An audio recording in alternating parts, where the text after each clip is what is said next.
Hey there, we're doing a special edition of CoinDesk Live today because of Facebook's launch of the white paper, the Libra white paper. You can ask us questions or any of the guests' questions on Twitter with the hashtag CoinDesk Live. We're also streaming to YouTube and Twitch. So we're going to get started. This morning we have Jonathan Mohan. He is a longtime Bitcoiner, a longtime crypto enthusiast here in the city. So first of all, you said you read the white paper last night. Yes, it's right here. What were your first thoughts? What are the initial thoughts there? So, it's great that they're calling it a blockchain. Fair.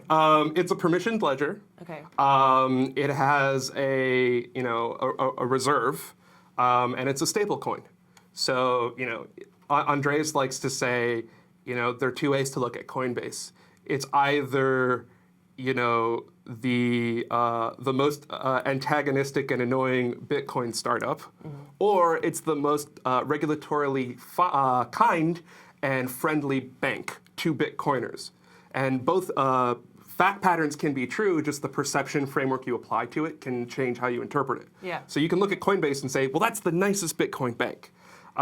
So when I look at this Facebook coin white paper, and I read it through the lens of how they're representing it, which is as a blockchain, I think of it, well, it's not this, it doesn't have that, it doesn't fit these requirements. But if I think of it as this is a payment processor that just wants levels of transparency that they normally don't have, then it's kind of cool. Okay. But it's hard to call it a blockchain. I am wearing the shirt that I'm currently wearing for a reason. Okay. Yeah, fair enough.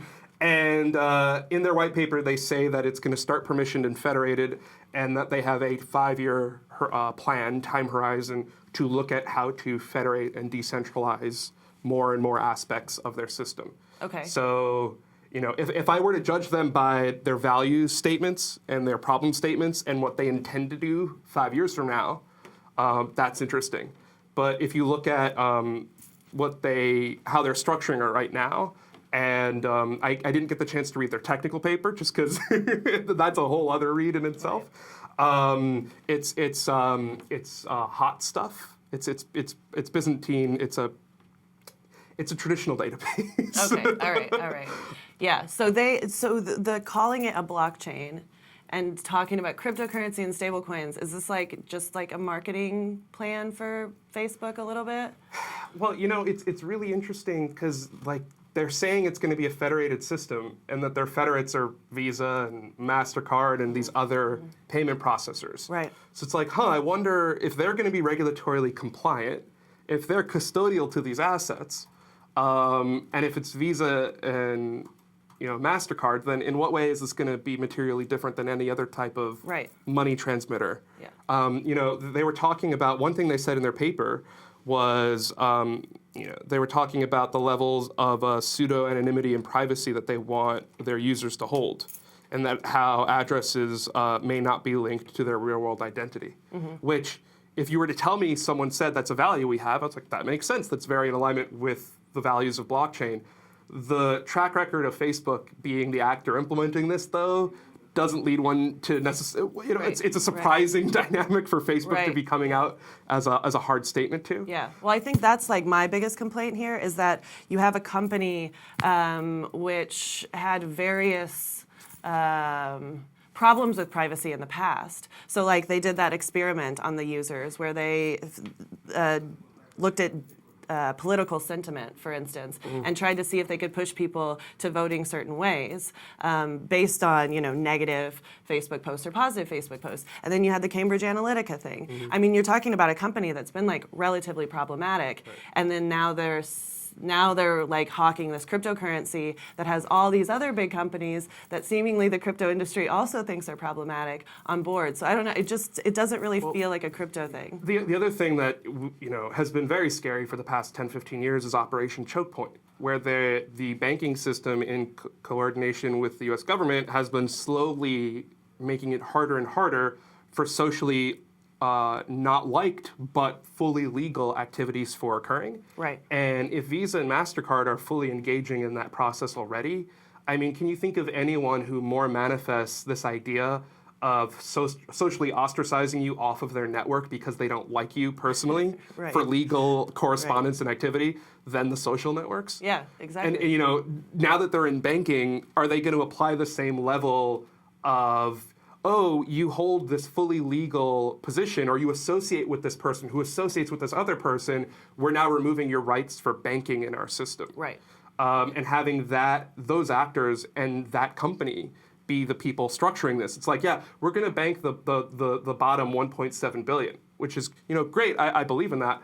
But the federates are going to be the actors who currently refuse to bank the exact same people that they're claiming are going to be the ones running the system. Right. So it's like, well, you know, if the people compositing the federates could bank the 1.7 billion, why can't they do that right now? What's the distinguishing characteristic of the system if it's permissioned and maintained by them that makes this technology enable it there, which they couldn't do already? I mean, I see that. The one point that I would say that Facebook has that these other guys don't is your social feed. Like the fact that they know who you're contacting at all times. They know what you're posting about. They know different organizations that you're into, that you like. And so that's like almost a scary proposition, really. In my mind, that is. I mean, I'm sure like criminals will, if this goes as planned and launches and everybody uses it, which I'm skeptical about. I mean, I can see criminals getting picked up this way, but equally I can see, you know, forces of censorship that really shouldn't happen also happen. I wanted to ask you quickly, in the white paper that you read, did they talk a lot about the unbanked? Was that like a huge narrative in the white paper? Well, the white paper is 12 pages. Okay. So they did have a section towards their values and how they want financial inclusion in there. The technical paper, I have yet had the opportunity to read. It's about 30, 40 pages. It's early in the day, so I intend to give that a read. Totally get it. But they seem to be targeting themselves as, they did emphasize repeatedly that they evaluated several different dynamics for a protocol. And that for the requirements that they had, which were 700 million people using it, with 100 scaling up to 5 or 100 or 1,000 federates, that there wasn't an existent protocol that could really meaningfully hit those targets. Okay. So they ended up going with a permissioned blockchain, which it's sort of funny at what point a blockchain is no longer a blockchain. Yeah. But what's interesting to me is they're at least stating it is their 5-year plan to turn it into a blockchain. So I like to think of aesthetic always precedes ability. So you have your friend who likes Picasso before he can paint like Picasso. Mm-hmm. So we went from this thing is evil and criminal to that thing's a technical nuance but has no value, to now billion-dollar companies are creating payment processors explicitly stating that their 5-year plan is to be less like who they are and more like Bitcoin. Right. So that to me is at least a really good sign. And if we judge them by how they are now, if we judge them on their ability now, then they're not Picasso. But if you look at their aesthetic desires and then in good faith believe that they actually intend to get there, that's something worth advocating for and evangelizing for. I'm very suspicious if Facebook is the one to fully manifest the ideals of Satoshi Nakamoto. I'd love to be proven wrong. Yeah, that statement right there is just super strange. But I will say that a lot of people talked about when is Bitcoin going to have its AOL moment? Mm-hmm. Like when is this whole, like this is the new internet, oh we're back in 1992, it's been 1992 in Bitcoin for like 6 years. Sure. And everyone's like, but people forget what the AOL moment was.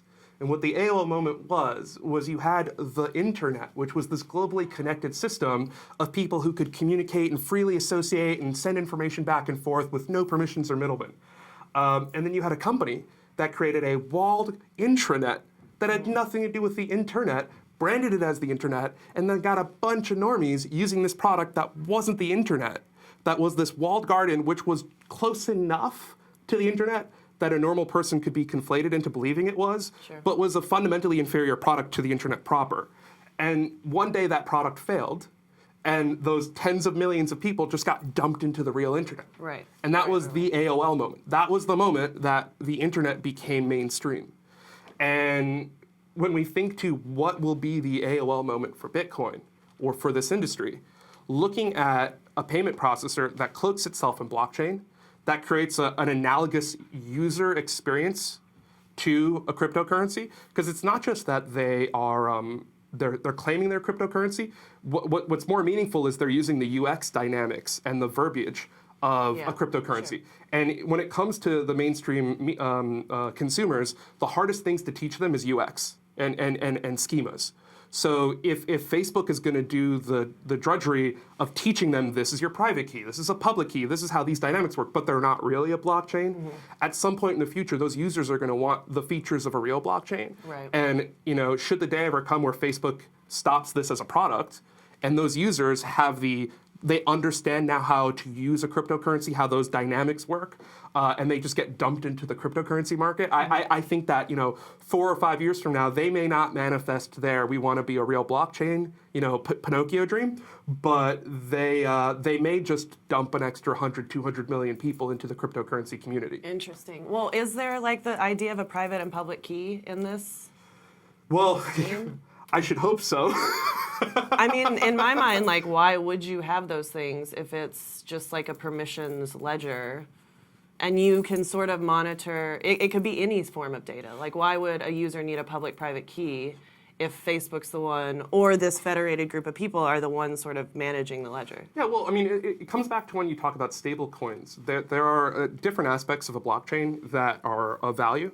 And, it's obvious that decentralization is not the value proposition they're going after. Sure. But if, at least initially, but if they're at the very least targeting non-custodialship, so the funny thing is they're custodial because they have a treasury for these corresponding assets. But just as Tether has a treasury to correspond to their assets, but the Tether tokens are held by the actors and traded by the actors, it would be interesting if you can freely trade cryptocurrency. Now, the thing that gets me concerned about how meaningful they'll be able to manifest that dynamic of just you can trade Facebook coin with whoever you want is the FinCEN ruling, the May 9th ruling, which re-emphasized that the travel rule always applied to money transmitters in the cryptocurrency space. So if they are federated and they're permissioned, then they're a payment processor. They're fully responsible for the activities that occur in the network. So the travel rule applies because they're custodialing these balances that are, one-to-one, like they're going to be redeemable for these assets, right? So, it's going to be like, is every transaction in the Facebook network going to be travel rule compliant? In which case, it's not going to be pseudonymous because every single address is going to need to have a correspondingly known person.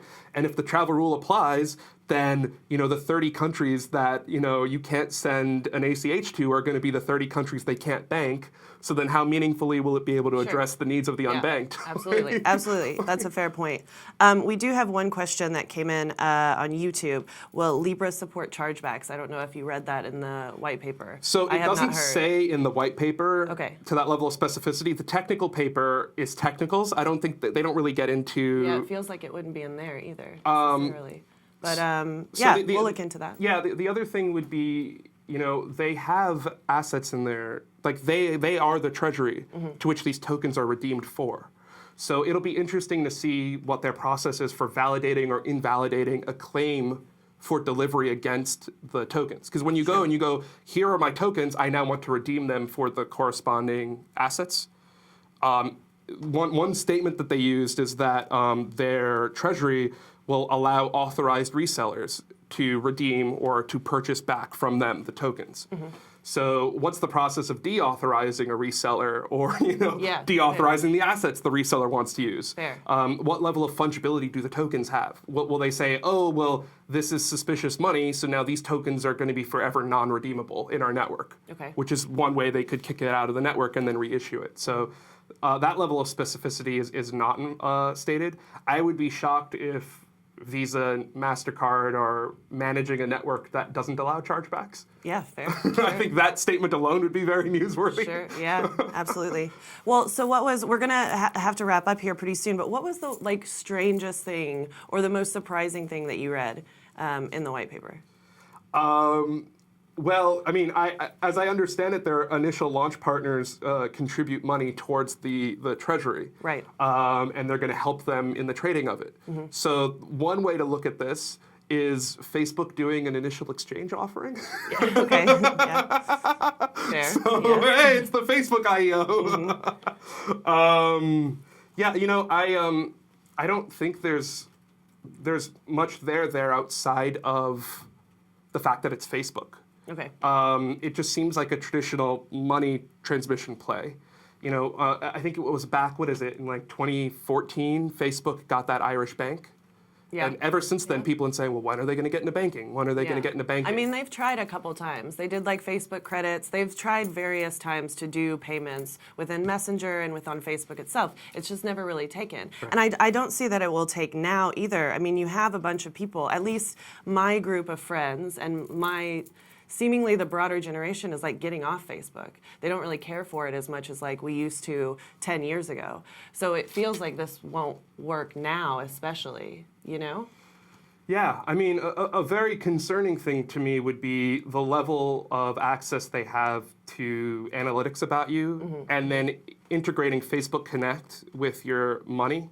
So now, I don't want to live in a world where I'm signing up for a service that's a financial service, and I have to use Facebook Connect, and they get access to all of that metadata about me, and then use that to determine rates or information about me, or what level of, he's going to be a Class A user rather than a Class C user. So I don't like these worlds combining. Right, it feels problematic. And I don't think Facebook is necessarily the company that you extend a lot of rope to, because they don't have a track record of performing with trust. Yeah, absolutely. I mean, I think this is a Black Mirror episode.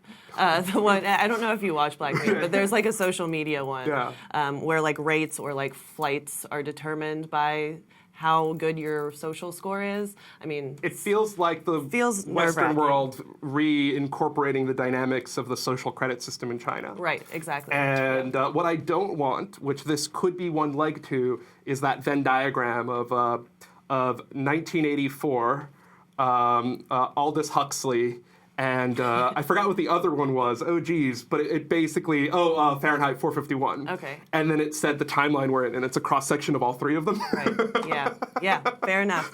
Cool. Thank you very much for coming on, Jonathan. We will be right back with more CoinDesk Live about Facebook's Global Coin project. Thank you.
Hey there, we're back with CoinDesk Live. We are doing a special edition of CoinDesk Live today because of Facebook's Libra launch, their cryptocurrency project, if you will. Right now, we're here with Muneeb Ali. He's from Blockstack.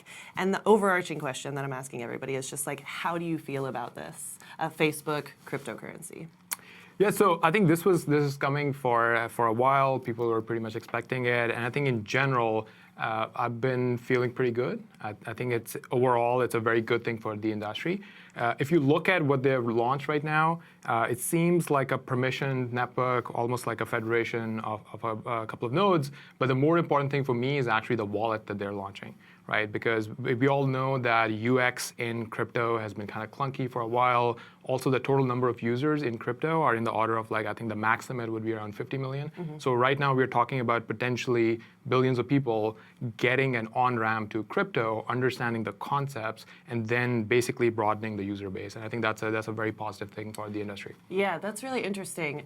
So are they getting that introduction to crypto though, or will Facebook use different terminology? Do you know what I mean? Will they like push that terminology to the back burner and it'll just be some digital coin, like even like PayPal?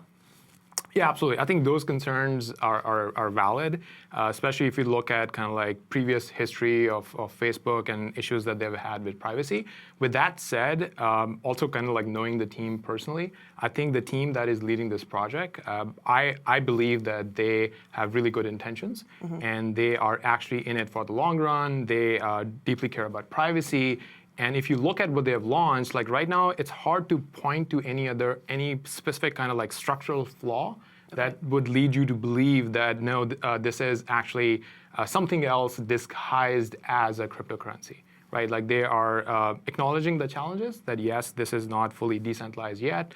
There are technical trade-offs like how decentralized the system can be while you want to scale to actually billions of users, and they are trying to lay out a path to decentralization. Mm-hmm. And even if you look at some of the supporters, it's Union Square Ventures, so Albert is on the board with me from Union Square Ventures, and Andreessen Horowitz. These are some of the early crypto backers. And I think if they are listening to their partners and investors, they would actually kind of like get a summary of all the challenges that exist in the industry right now. And I think they are making informed decisions. Okay. So you said you know the team that has built Libra.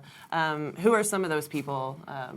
I think so. Two people that come to mind would be David Marcus, who's leading the project, and then Morgan, who is basically, I would classify her as the person who's more on the crypto side in terms of her thinking. Mm-hmm. And I think she provides a good balance to some of the engineers who would be more concerned with scalability, for example. Okay, all right. Yeah, so Blockstack has social networks on it as well, correct? How many are on Blockstack right now? So I think the number of apps on Blockstack over the last 6 months have grown from something like 17 to 140. So yeah, I did see that. There's like 149. Yes. I don't know how many are social networks.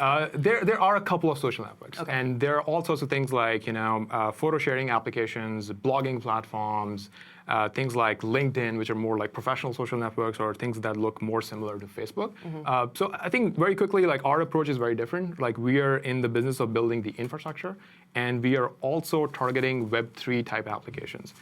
Broadly, you can classify crypto as kind of like financial crypto, mm-hmm. like decentralized finance, or tech crypto, which is more about Web3 applications. So Blockstack plays more in the Web3 space. And what we are seeing from Facebook right now is that most of their functionality seems to be aimed at payments and financial crypto. They're looking at smart contracts. But with that said, I don't think that we should write off their play in the more general purpose applications. Like this is something they can always follow up with. Okay. Yeah, so are you worried about the fact that Facebook is now going to do this cryptocurrency and maybe like push all the Blockstack social medias? I think it's basically the way I'm looking at it, that overall it's a positive thing for the industry. Yes, it increases competition, but competition kind of like goes up if any serious player kind of like comes in, right? Mm-hmm. So I look at it as more of a market validation rather than competition. And in many cases, like I don't think we should expect that Facebook would be the last company to do this, right? When Facebook comes in, other players have to take it seriously. Mm-hmm. And so competition in general is going to go up, which also means that this would become a bigger market. and there would be more space for players as well. Yeah, fair enough. And so I know you said you haven't read the whole white paper. I also haven't read the whole white paper, but correct me if I'm wrong. This is a cryptocurrency that they're hoping moves between like Messenger and WhatsApp and Instagram and all their various like smaller companies, if you will, or smaller apps, basically. Is that correct?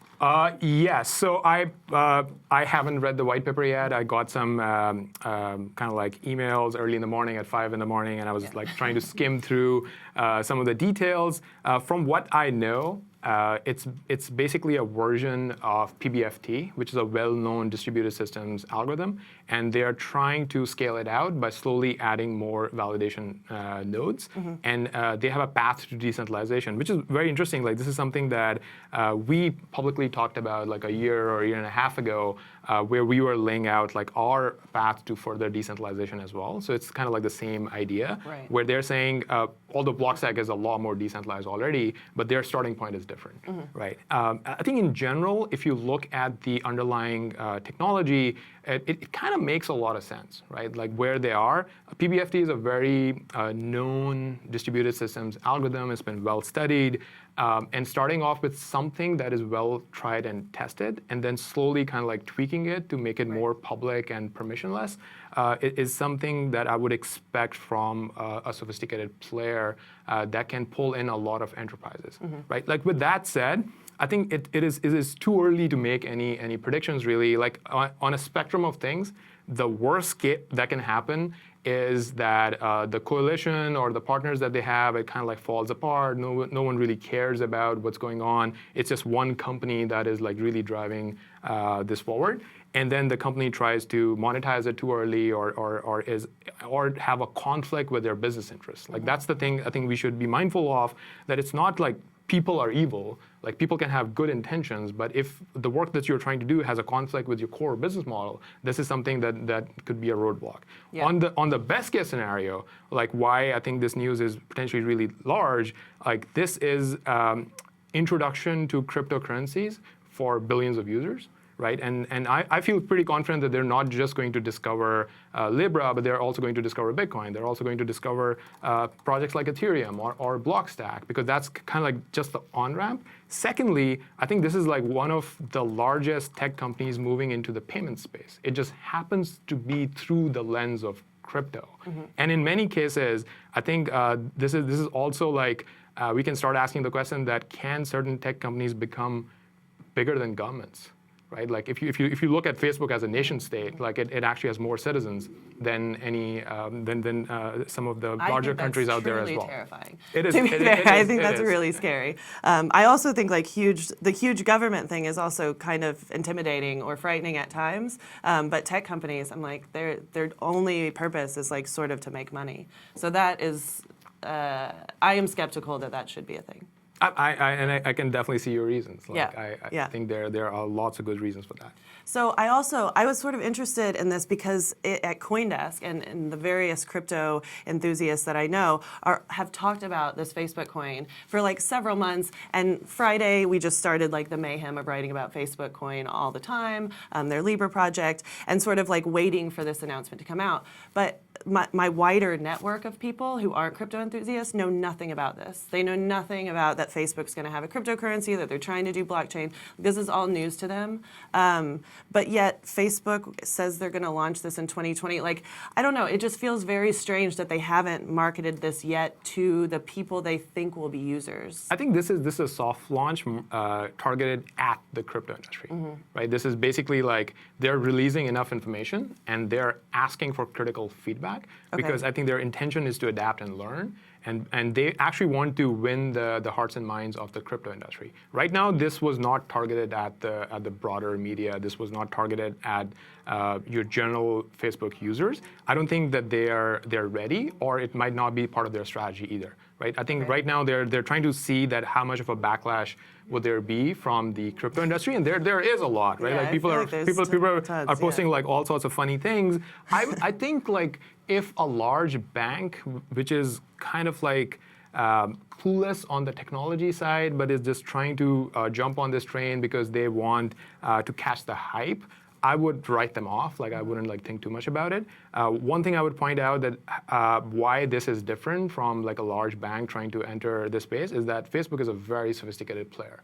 Right? They have lots of like distributed systems engineers. They have all the people who have like scaled out systems at Facebook. Right? This is some of the massively scalable systems ever built in the history of computer science. And once these people kind of like turn their attention to crypto and solving the problems that are there in crypto, it's not just going to have an impact within Facebook. Engineers at Google would start paying attention. Engineers at other places would start paying attention. So I think in general, this is a sophisticated player that has entered the market, and we should not try to kind of like criticize them with the same lens as you would for someone who's just like trying to ride the hype. Okay, all right.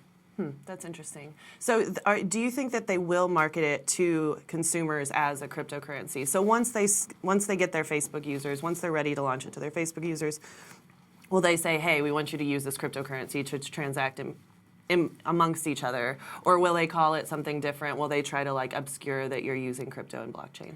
So and again, I'm just speculating here. I think my sense would be that they would try to market it in very broad terms. They would try to focus on the actual benefits. Rather, if there is some terminology that is too confusing for people, they might change it. But again, like I don't think we should assume that their intention is that they want people to not know about other things. They might be optimizing for a broader adoption. And frankly, I think crypto needs some help there, right? Like if you look at it, there's so much like technical jargon. There's so much like weird kind of like use cases or cultural thing that the crypto community has adapted, which is a barrier to mass adoption. And at some point, like you have to give up on the original thing a little bit. You need to tweak it so that it can be simplified for the broader audience. And I think Facebook has a good shot of doing that. And in all fairness, like we are hoping to ride the wave. We are hoping to work together in this ecosystem and basically benefit from the work that they're doing as well. So have you guys talked to Facebook's developers or engineers about the Libra project? We haven't yet. Okay. I think the last time I had conversations with them, their developer platform was not ready. And I think that's the 2020 launch that they publicly talked about now. Okay, so the 2020 will be like a developer launch. That's my guess. I can't confirm. In terms of their, we have this article here. They're sort of targeting the unbanked. Like, what do you see as Facebook's role in that use case for getting the unbanked banked or them having a payment network? Yeah, so I think I was reading some material before this, and one thing that really stood out was a line about how the penetration rate of smartphones is faster than banks. Right. And also, they want to turn every Facebook account, WhatsApp account, Instagram account into a savings account. Right? That's a pretty bold statement. Right, and that is probably the single largest event for targeting unbanked people, because they do have Instagram accounts, they do have WhatsApp accounts, and if you can just like very easily turn that account that they already have into something that can be viewed as a savings account with a cryptocurrency that is potentially more stable than the regional currency that those users are used to. I was born and raised in Pakistan. There's a culture of not keeping your savings in Pakistani rupees. Okay. So my dad would actually keep his savings in like US dollars. And similarly, if there is an asset class that is perceived as more stable than the local currency, it has a pretty serious shot at widespread adoption. Interesting. So yeah, about the savings account, like turning your Instagram into a savings account. I don't know. There's something about hooking your financial accounts to your social accounts that I feel like is really frightening. But I've also watched all of Black Mirror, which is like, this is one of the episodes. Like, this is exactly one of the episodes. So yeah, like, in terms of a company that survives on sort of like the advertising model as well, where like on Instagram you scroll through, you get advertisements, they want you to buy stuff. Also, those things are not very good. A lot of scams going on Facebook and Instagram. Like, how does that do you think that's problematic, and like how do they overcome some of that? Yeah, I think that's probably the single biggest challenge, right? That Facebook already has a proven business model. They're in the business of knowing more and more about their users, right? Like let's just put it bluntly, that's what they're in the business of, and that's why people, that's why we have seen this backlash against some of the recent things that came out. With that said, I think there is some of that hey, there's a company that has this business model that might be competing with what they're trying to do, but they do have the application. They do have all the users. So I think it will really come down to the commitment of the core team, and especially all the way to Mark Zuckerberg. Like, how serious are you about this? Are you willing to risk your existing business model, not even completely, to a certain degree, and try something bold and new? And I think for that, we'll just kind of have to wait and see. And from where we stand, so we've been building decentralized computing infrastructure for more than four or 5 years now, and we have all sorts of applications built on top. Right. So our biggest challenge is getting some application that has like tens of millions of users over there. We have done the work on the infrastructure side. Right. Facebook is the exact opposite of that. They have users, they have the application, and now they're trying to build the infrastructure in a decentralized way. Right. And a lot of the criticism out there is like, how decentralized are you really going to be? Sure. Or what's the model? So in that ways, I think it's very interesting, when you contrast our approach to theirs. Yeah.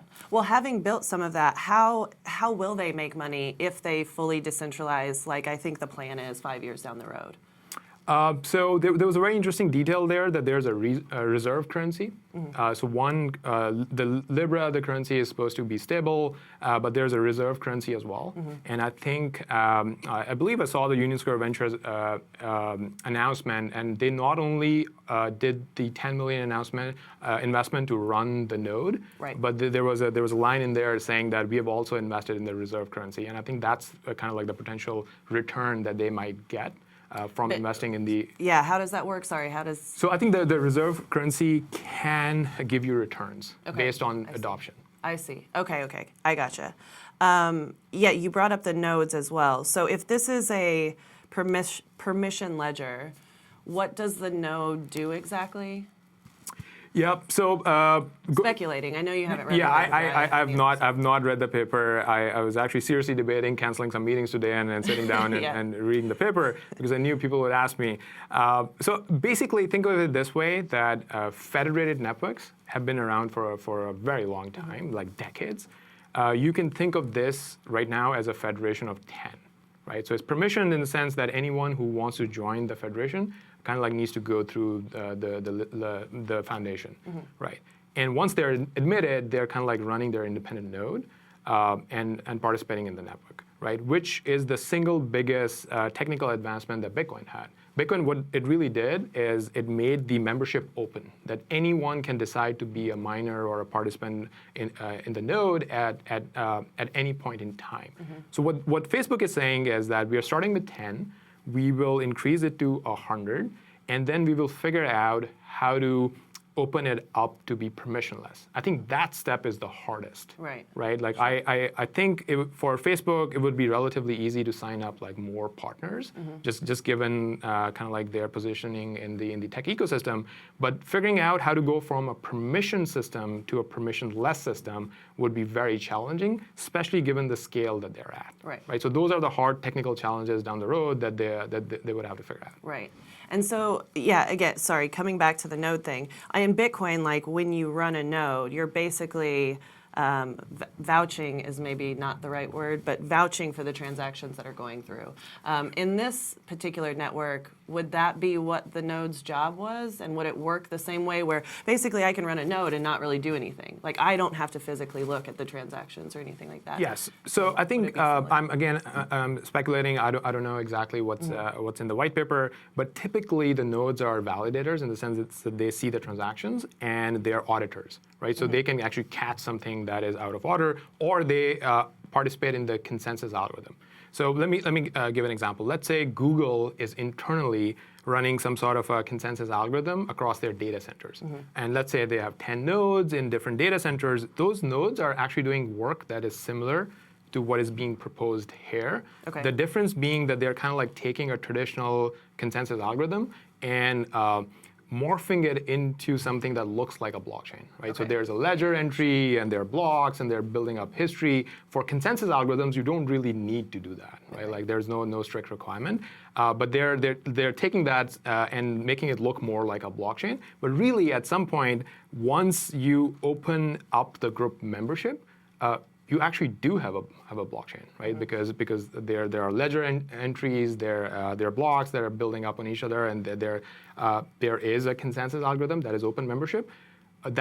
Will be the key point, right? If they're never able to open it up, I think it would basically be a federated network, and then it's a different question: that is a federated network good enough? Like Right. that people just don't care. They're like, sure, there are these 100 companies and they're independent companies, and in some ways it's more decentralized than what we see in mining, where mining pools have a lot of control over some of the cryptocurrencies. Yeah, fair enough.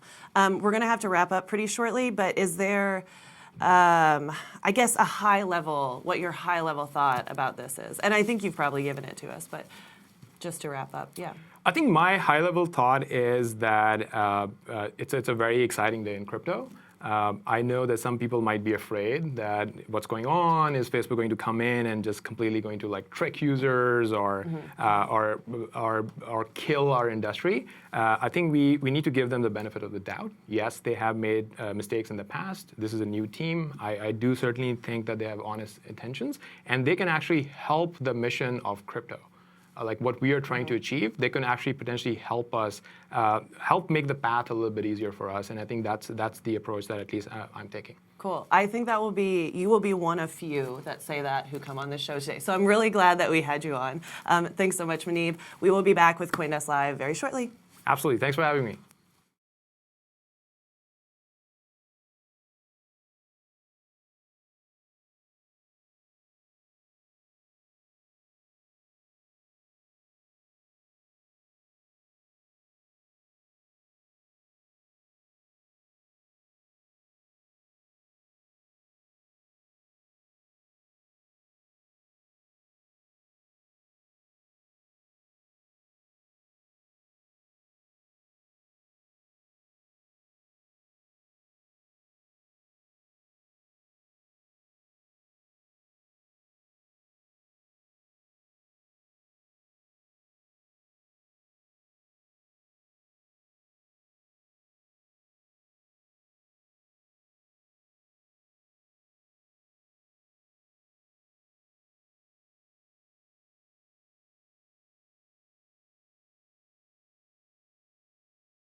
Hey there, we're back with CoinDesk Live. This is our special edition because of Facebook's launch of Libra, their cryptocurrency protocol today.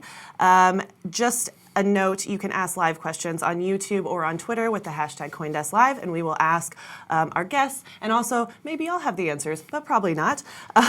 Right now, we're here with Joe Lallouz. He's from Bison Trails, which was one of the launch partners of Facebook initially. So first of all, I just want you to kind of tell us a little bit about Bison Trails and how you became that launch partner to Facebook. Sure. So Bison Trails is an infrastructure as a service company, specifically focused on blockchain participation. So we work really closely with large-scale custodians, exchanges, dApp developers, funds, anybody who wants to build into the blockchain space. Okay. Really what's interesting about that is that we're building this infrastructure on top of what is largely beta software in the blockchain ecosystem. Right. So we've taken an enterprise-grade approach to building a scalable platform for people to build on top of. Okay.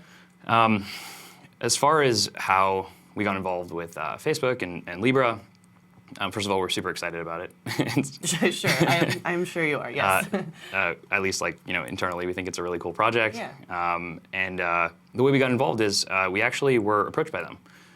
So we have been building infrastructure for a lot of high-profile projects, a lot of other protocols. So we're a protocol and blockchain agnostic platform. So we work with a whole bunch of high-profile projects. Okay. And we're a very technical team. And so we do a lot of the work that is really quite hard on the infrastructure, DevOps, and security side for a lot of these protocols for people to be able to build on top of them. I see. And so there's been a bit of, I guess the best way to describe it is the crypto community is relatively close-knit. People kind of know each other, and I guess the word got to the Facebook team that we were doing this kind of work, and they approached us and said hey, we hear you're doing this kind of work on these protocols. One of the things we're trying to do is make sure that we build a truly decentralized, distributed network.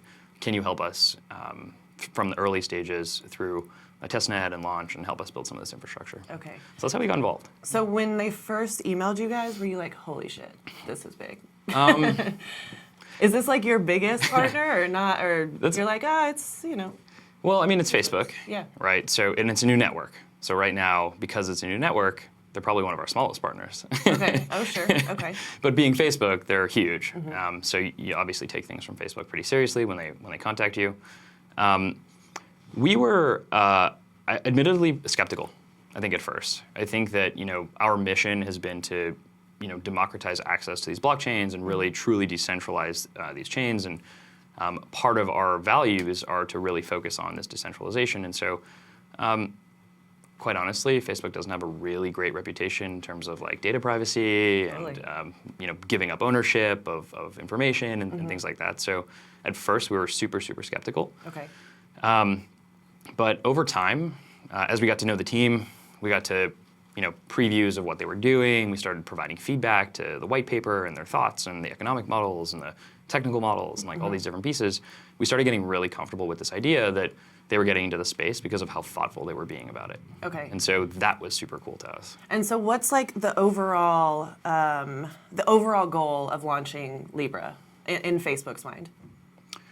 I mean, the stated goal, at least, and what we read and what we've talked about with them is about banking the unbanked and self-sovereign finance and creating systems to enable truly seamless remittances and payments within the places where people already are, so mobile apps, those kinds of things, which is extremely noble and ambitious.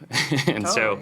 So we're super aligned with that mission. I think that one of the things that's been most interesting to us, and one of the things that really drew us into the project further and further, was this idea that it's a very anti-Facebook kind of project. Okay. I think Sure. it sort of says they believe that crypto and blockchain is so important that they're willing to take a stance that is kind of anti what they've normally taken in order to be a part of this movement. Okay. And to me, that's extremely validating for the ecosystem. It's validating for what we're doing. It's also really, really great for the crypto ecosystem as a whole. Yeah. So you talked about the decentralization. They wanted you guys to come in and sort of help them throughout the process of decentralizing this platform or this cryptocurrency protocol. Yeah. So yeah, talk to us about how those steps are going to take place over time. Because right now it's just what, a 10-person federation, or what's currently proposed? Yeah. So it's a federation of all the association members. So I believe there's 27. Okay. I think. Right. I probably should know this. Yeah, that's but all I believe right. I believe that there's 27. Okay. Yeah. So I think that that's one of the biggest challenges this project has. Truly, I think the crypto space has seen some fully permissionless systems launch, and they've had really great. They've had some really great outcomes and some really poor outcomes, and then we've seen some federated systems launch, and there's still a lot of questions out about what's the best way to do this. I think in a lot of ways that's an experiment. Okay. But I do think one of the biggest challenges for the project is to move from this federated network of 27 validating nodes to a truly permissionless open system. Okay.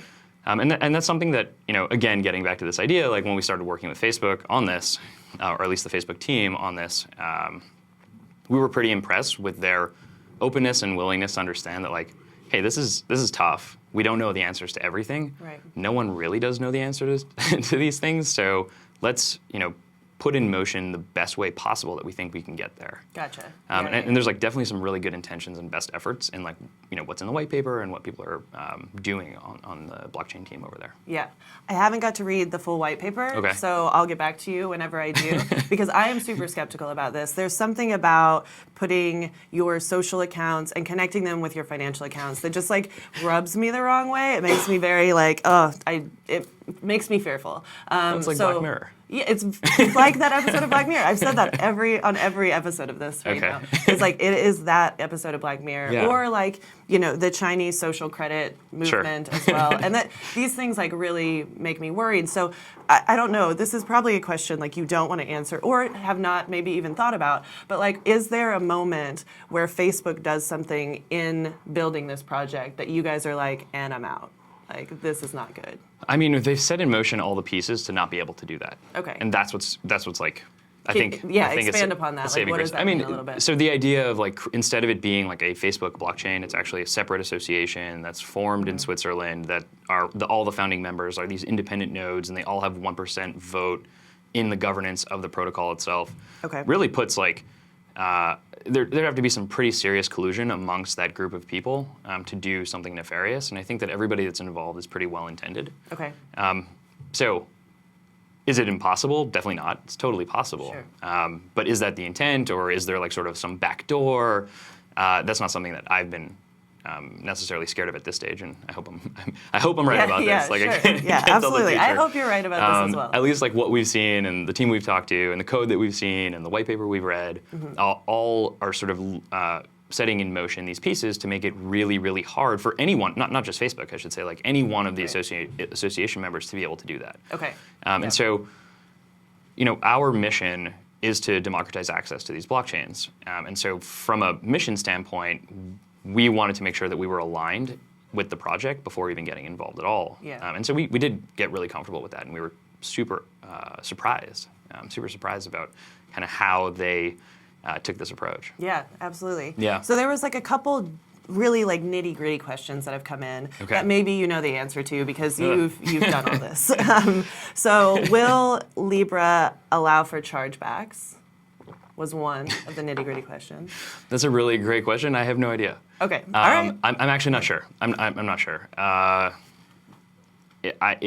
Knowing what I know about payment systems, existing payment systems and payments rails, and knowing what I know about blockchains, it seems unlikely to me unless there's a third party in between that you can actually enable for chargebacks. Yeah.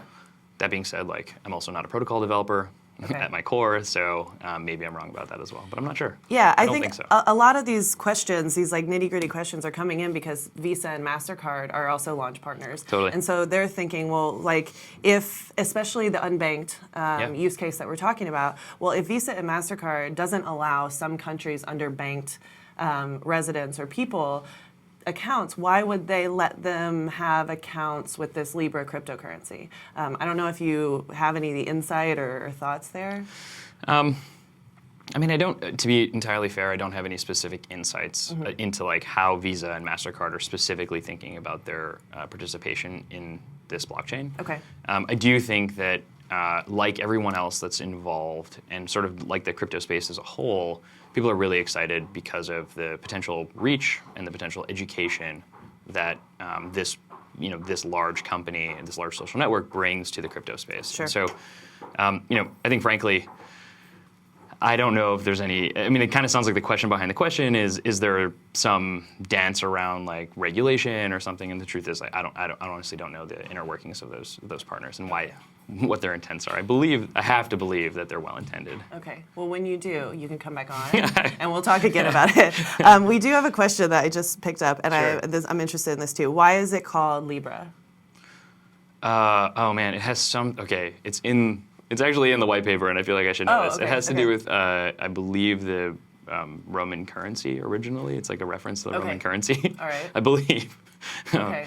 I'm going to get in so much trouble for not Like, knowing that is this. so wrong. I think it's like the fourth line in the white paper. Okay. All right. Well, I must have like glazed over that one. And then there's also this other question from a lawyer, Lewis Cohen. Cool. So what do we think these merchants are going to do with the Libra tokens they accept? It is one thing to say that there are many individuals around the world who will find Libra a more convenient or perhaps the only available means of payment, but like what will the merchants do? Well, if the project is successful, the currency should be, valued and used the same way any major currency is. And so what the merchants would do, I'm assuming they would do whatever they do with any other currency.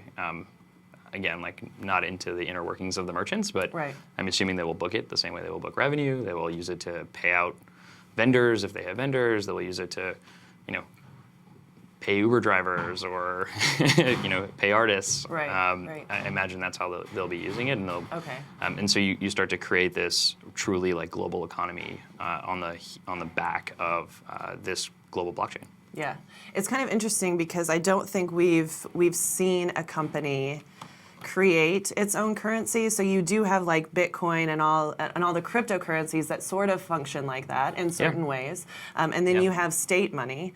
But I don't think we've seen a tech company create their own currency, because PayPal isn't really its own. It's just the U.S. dollar or whatever state currency you work in. Yeah. So I mean, like, how do you wrap your head around that, or what's the... So the funny thing is we've actually seen a whole bunch of private companies create their own currencies, but they've normally only existed within their sort of like walled gardens. Right. We haven't seen a version like this.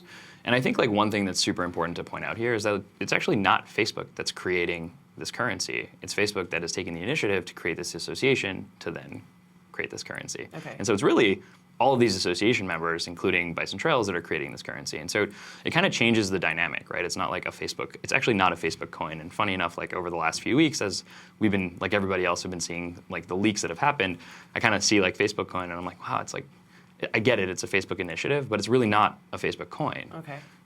They're obviously put in a really great position because they have the user base and they're creating this wallet and they're creating one of the biggest, fiat on-ramps ever to exist, and all that stuff is really great for the crypto space. But I think that if you really like take a step back and you look at it, it's not like a private company that's creating their own currency. It's really just a private company that's taking the initiative to create this global currency to help with self-sovereign finance and banking the unbanked. Okay. And so when is, like, what's the timeline for telling Facebook users or Uber users or Instagram users about this? Because in the crypto space, we have been waiting for this white paper for a really long time. Yeah. And also talking about, Facebook coin, Libra, whatever you want to call it, for quite a while. But in my wider net of people, they know nothing about this. And they're totally. what are you talking about? Like, and why would I use, a coin on Facebook or something? Right. So, like, what's the timeline there, and what's the process going to be like? Yeah. If you guys have talked about that already. Yeah, we have, but I'd say we've talked about it at a very high level. I think that similar, and sort of in a very similar vein, the association has taken this approach to, like, we should get feedback, we should get the community involved. That stuff takes time, and we've seen this in a lot of protocols. So, plenty of successful or existing successful protocols have done this, where they go through this process of getting critiqued on their white paper and getting critiqued on the open source code, and then slowly but surely creating these test nets, and then testing those test nets, and creating more integrations into wallets and open source wallets and into the existing Libra wallet. And so that stuff just takes time. And in my experience, it takes months. It has taken at least months. On the shortest end, it's taken many, many months. Right. And so I wouldn't expect anything to be really mainstream for at least till the end of the year. Okay. I don't think anybody has set any hard dates. It's mostly been like, let's do the best we possibly can. Let's get the most feedback. Let's get the most people involved. Let's work really hard on this and create the absolute best product. So have you seen some of the feedback so far? I haven't seen any of the feedback from folks outside of the association. Okay. So the folks that are inside the association have had a chance to, we got the white paper a while ago, and we've had a chance to look through the code and provide some feedback in those two places. Okay. I mean, it got announced today at 5. There's, I have seen some of the feedback, mostly on Twitter. Yeah, right. And in blogs, and it's been, definitely split. Some people are really excited, and some people are super skeptical. And I think those are all things that both Facebook and us as association members expected. It's like a completely normal part of the process. It's like, oh my God, what is going on? And everybody's trying to figure out what's going on. So. And are you going to evolve the white paper and the code based on some of this feedback, or is that not really the plan? You're like, the trolls are the trolls. We're not going to pay attention to them. No, I think the idea is it should evolve the same way any open source project evolves. I think that what's been cool is that there's in a lot of ways. And again, I'm not a protocol developer, but in a lot of ways, some of the technology pieces of the white paper have been used in other places. The consensus algorithm is based off PBFT. Some of these things are tried and true. So it's not like they kind of came out of nowhere and reinvented everything. So there is a lot of places to get feedback, and I think that is the goal right now. And I know we're pretty close to the team at Facebook that's been working on this, and I know from day zero, they've been like, give us as much feedback, and when we open this up, we want to get as much feedback as we can because we want to make this really great. And that, again, getting back to my original point on this, they've been so thoughtful about the whole process that I'm almost shocked. Truly, I've been pretty shocked. I'm truly shocked to hear that from you, actually. Yeah. So we're going to have to wrap up pretty soon. But there's, I guess, this guy, Bitstein, he's a big Bitcoin Sweet. Twitter personality. He I don't even know what you call this. So it's open source. The code is open source. So he made a pull request or something. Yeah. And so his question is just a fixed supply cap would help Libra be a better vehicle for savings and removes inflationary events. I guess his question is why would you not put a cap on Libra? So this is a question that's much better left for the economists. Okay. One of the things that's always has shocked me in the few years that I've been in the crypto space is that there's there's incredible economists that are in the space, but there's also a lot of folks that just speculate, generally speaking, on how inflationary schemes should be built and how monetary policy should be governed. I'm not an expert on that, and there are experts on that. Right. And I do think that if you truly believe that these a supply cap should exist, or that it should be super inflationary, or it should be X, Y, and Z, and you're an economist and you're really good at this, you should reach out to the Libra Association, and we should have open discourse about it. I think that's an important piece. So I have no idea if there should be a supply cap. Okay. A lot of the crypto projects that we work on, some of them are, they have varying economic models and economic schemes, and I think some of them are super exciting experiments, but we truly have no idea what's the best way to do this. Were there economists as part of the sort of research team for Libra? Yeah, I believe so. Yes, the answer is yes. I've met at least one. Yes. Okay, so at least one. All right. No, there were. They holistically were kind of looking at all the different elements and also asking for feedback on those things too. So one of the advantages we've had working across protocols and working across blockchains is that we actually get to see a lot of these different incentive schemes and economic models and stable coins, and so it's been quite cool to be able to provide that feedback and see like what people like, what people don't, what makes sense. Totally. Yeah. Okay. Cool. Well, thank you so much for coming on, Awesome. Joe. I know you're very tired since you got up at 3, but we will let you go now. Have a been a good rest busy of your day. day, and we will be back very shortly with CoinDesk Live. Thanks so much.